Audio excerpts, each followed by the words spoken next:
여러분 안녕하십니까? 코로나19 새 확진자는 105일 만에 가장 많았습니다. 거리 두기 단계를 결정하는 핵심 지표죠.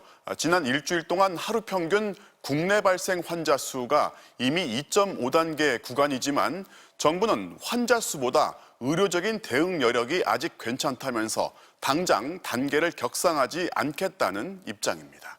먼저 김민욱 기자가 보도합니다.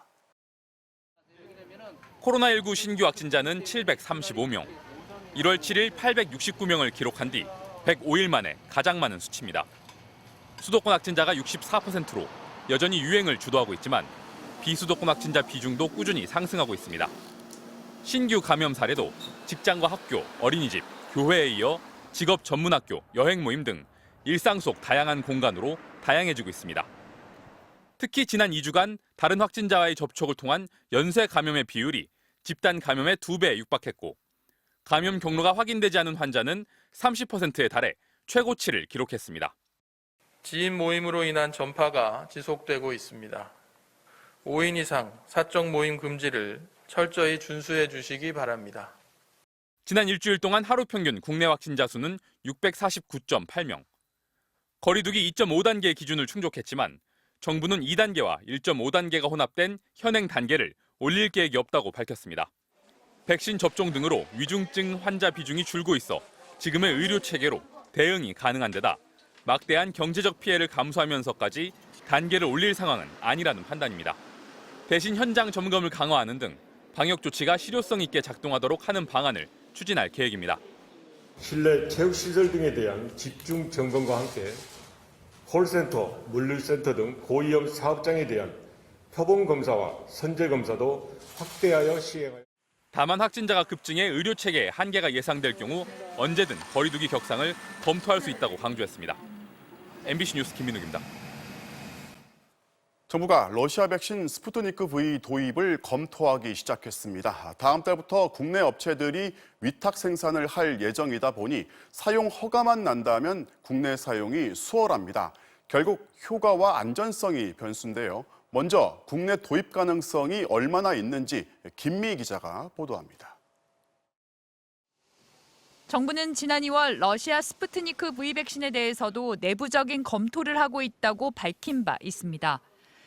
워낙 불확실성이 많기 때문에 다양한 백신들을 다 문을 열어놓고 그리고 어제 문재인 대통령이 도입 가능성을 점검해보라고 지시한 뒤 검토에 속도를 내고 있습니다. 식품의약품안전처가 외교부에 러시아와 멕시코 등 스푸트니크 V 백신을 접종 중인 12개 나라에서 보고된 이상 반응에 대한 정보 수집을 요청하고 나선 겁니다. 안전성 자료 이외에도 국외의 허가 승인 상황 그리고 접종 현황 등에 대해서 자료 수집과 모니터링을 지속적으로 하고 있습니다. 화이자 95%, 모더나 94.1%, 스푸트니크 V 백신은 효과가 화이자와 모더나에 이어 90%가 넘는 걸로 알려져 있는 데다 냉장 보관이 가능해 유통도 쉽고 가격도 저렴합니다. 다음 달부터 국내 업체들이 수출용으로 6억 5천만 회분을 위탁 생산할 예정이어서 식약처 허가만 난다면 빠른 시일 안에 국내 공급도 가능하다는 장점이 있습니다. 문제는 임상시험 외에 실제 접종 자료가 공개되지 않아 효과와 안전성에 대한 검증이 전 세계적으로 아직 충분히 이뤄지지 않았다는 겁니다. 또 희귀혈전증이 보고된 아스트라제네카와 얀센 백신처럼 바이러스 전달체 방식으로 만들어져 이상 반응과 부작용에 대한 확인도 필수적으로 진행돼야 합니다. 안전성을 확보하기 위한 충분한 데이터가 있는지를 확인해 봐야 될 것 같고요. 실제로 도입되었을 때 우리나라 수급 상황을 개선시켜 줄 만큼 효과가 있을 것이냐를 반드시 봐야 될 것 같습니다. 유럽의약품청 EMA에서 현재 사용 승인 심사가 진행 중인데 이르면 다음 달 결과가 나올 예정입니다. 일단 EMA에서 승인되는지 여부에 따라 러시아 백신의 국내 도입과 관련한 본격적인 논의가 이루어질 것으로 전망됩니다. MBC 뉴스 김미입니다.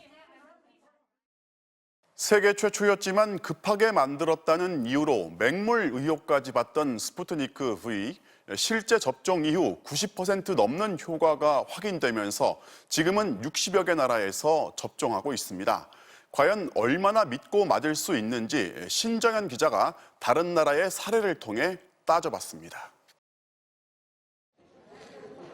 하루 31만 명의 확진자가 쏟아지며 세계 최다 기록을 경신한 인도.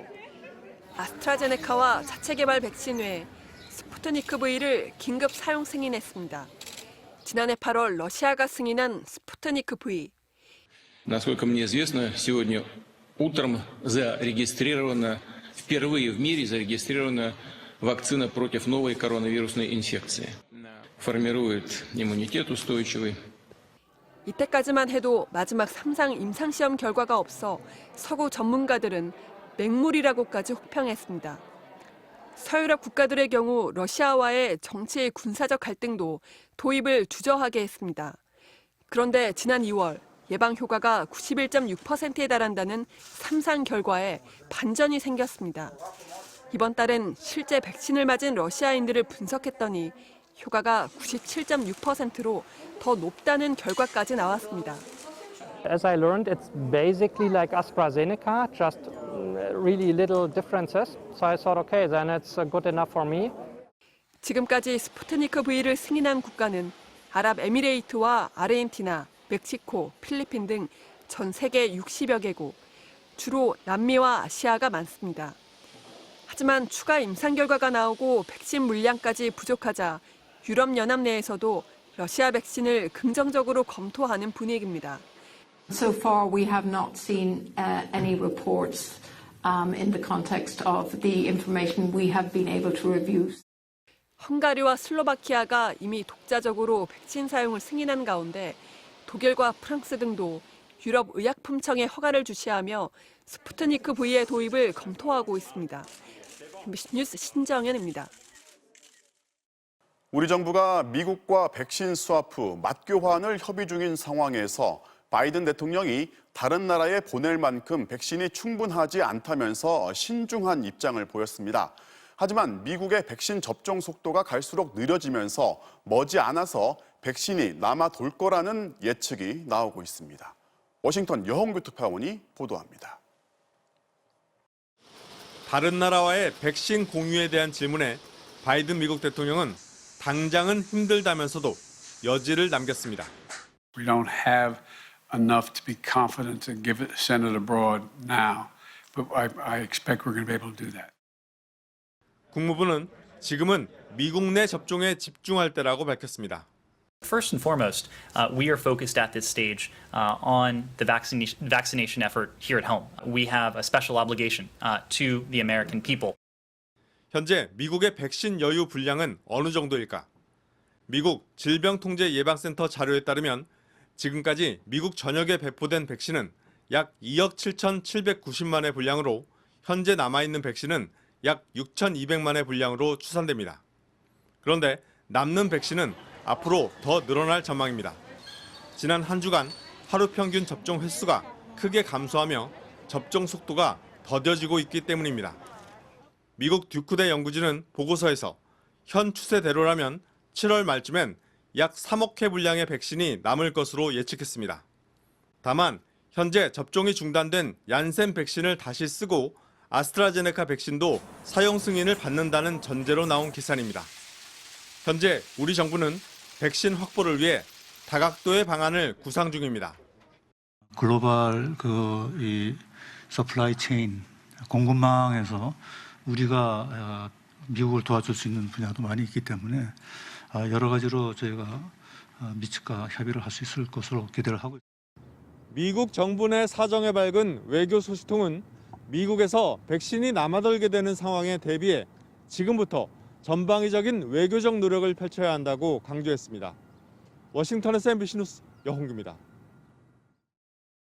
백신을 접종하는 주사기에서 잇따라 이물질이 발견되다 보니 실제로 인체에 얼마나 위험한지 정부가 실험까지 하고 전문가 자문을 구해본 결과 몸에 들어갈 가능성은 낮은 것으로 결론냈습니다. 김아연 기자가 보도합니다.